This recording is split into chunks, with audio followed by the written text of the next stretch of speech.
Here is a quick video on how to use Affinity Photo's Defringe filter. I'll show you two distinct ways of applying it, when developing RAW files and when editing images in the main photo workspace or persona. I'll start with RAW development. Zooming into the image, I can see some color fringing around the edge detail here.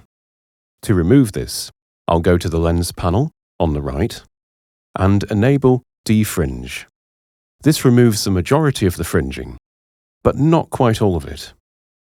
I'll start to take the threshold slider down, and this will then tackle those remaining areas.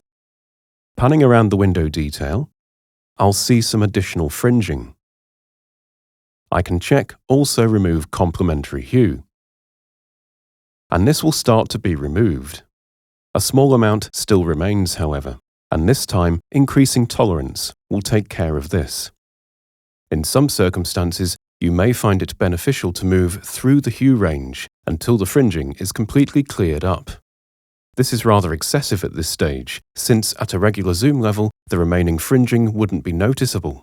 But if you are a perfectionist about the process, this is a valid step to take. I've now successfully removed the fringing around the high contrast window detail, so I can make any other changes to my image I deem appropriate. Then click Develop to move forward with the editing process. Now here's an example where I'm already editing my image with a layer-based workflow, and I've come up against some very bad color fringing. Although the filter is available as a destructive filter, from the Filters menu, I'm going to focus on the Live Filter variant available from the Layer menu instead. This gives you the flexibility to tackle color fringing at any point during the editing process. On my moon image I've recently been working on, I have some prominent color fringing around the edge of the moon, and also around the craters here. If I hide all of my layer work and look at the original image, the fringing isn't necessarily as noticeable or troublesome, so at this stage I may not have needed to remove it. After all this retouching work, however, I definitely need to address it. So at the top of my layer stack, I'll add a Defringe filter by going to Layer, New Live Filter Layer, Colors, Defringe.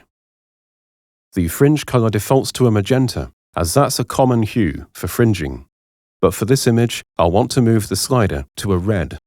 The red fringing around the edge of the moon will start to disappear, but I need to change some of the settings to fully remove it. I'll start by reducing the edge brightness threshold, and this will immediately remove more of the fringing. Now I'll increase the tolerance, and this will remove the fringing entirely.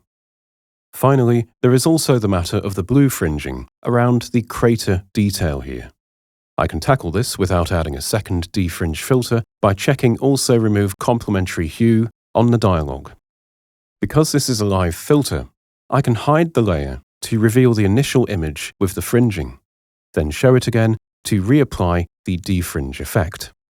This approach means that I can always reopen the filter settings by clicking on the thumbnail here and change them if required.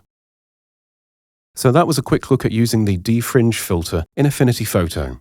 I hope you found this video useful, and thank you for watching.